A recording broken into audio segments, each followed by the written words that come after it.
eagles.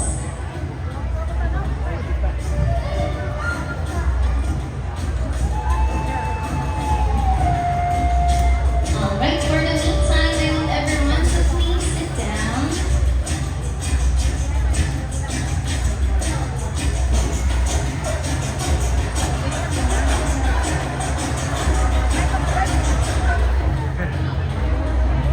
Alright, let's go, Abby.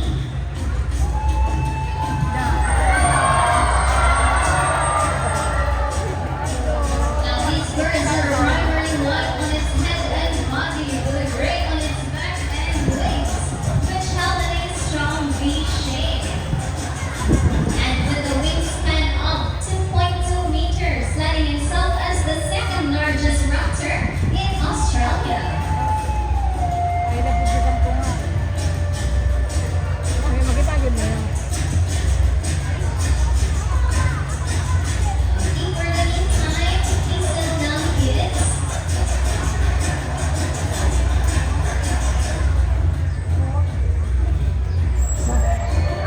Sabit yun. Sabit yung bali. Now these birds are known to be skilled hunters and have an excellent eyesight, which can catch up their prey as fast as 30 to 100 miles per hour.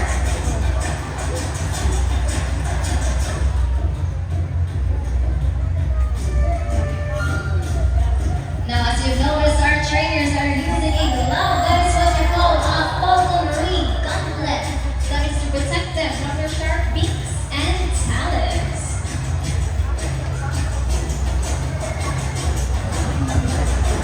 Now, these birds primarily feed on aquatic animals such as fish, sea snakes, and sea turtles, as well as parrots such as sheep and swans.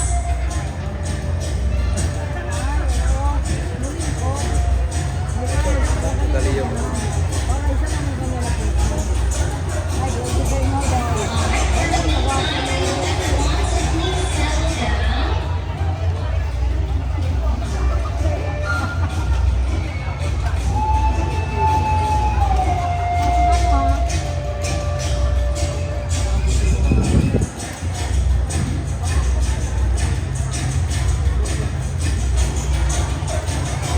Now, just a fun fact, female eagles are much larger than the males. That is because they have a better nesting position and rearing behavior.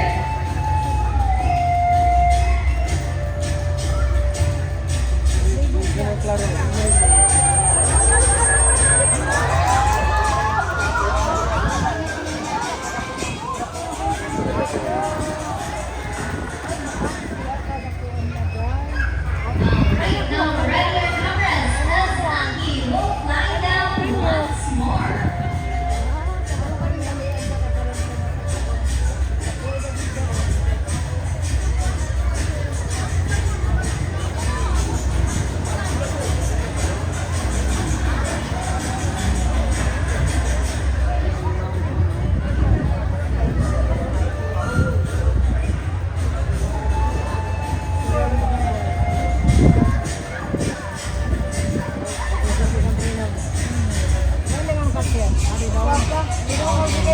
Let's go, Angie. Let's cheer for Angie, guys. Good hangin. Go, Angie. grabe yung eyesight niyo.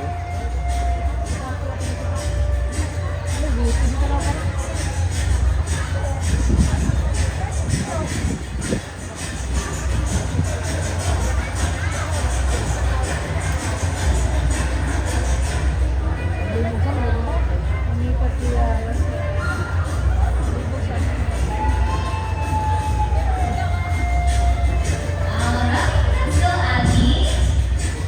Hello, si Angie.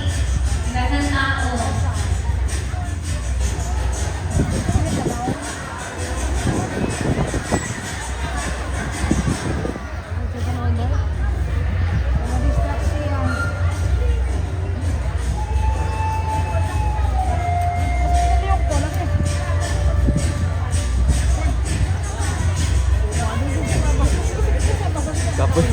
Kapoy. Gamay mo gusto mo. Kapoy ka po yun. Asa ka kaya mo siya? Ano sa mo siya? Ah, yun siya. Ah, hindi pang print ka din yung bag.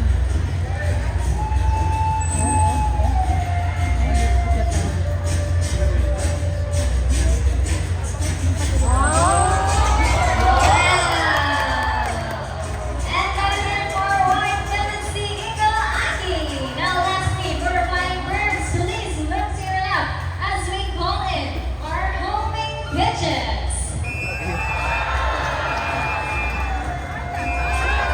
Now homing pigeons have an innate homing ability, meaning they'll go back to its nest and mate. So they have a special sense called magnetoreception, wherein they can detect the Earth's magnetic field, allowing them to perceive direction, altitude, and location. So how about a round of applause for our raptors and our homing pigeons? So here in Cebu Ocean Park, we believe there is hope. We're not trying to take care of our friends in the ocean, but also the land and air as well. So who knows, when we are some proper ways to dispose of, it's to reduce, reuse, and recycle, knowledge management, and pollution. So always keep in mind to reduce waste, reuse plastics, and recycle everything we can. So see if Bennett can do it, then so can we. So before we end the bird show, in a short while, we'll be introducing to you our newest family member here at Cebu Ocean Park. So sit back, relax, and please give us at least 2 minutes.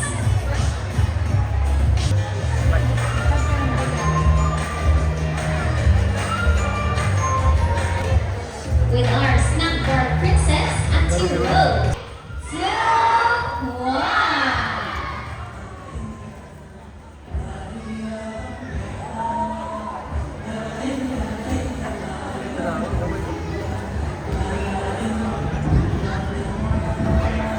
From the rugged coastlines of southern Africa, where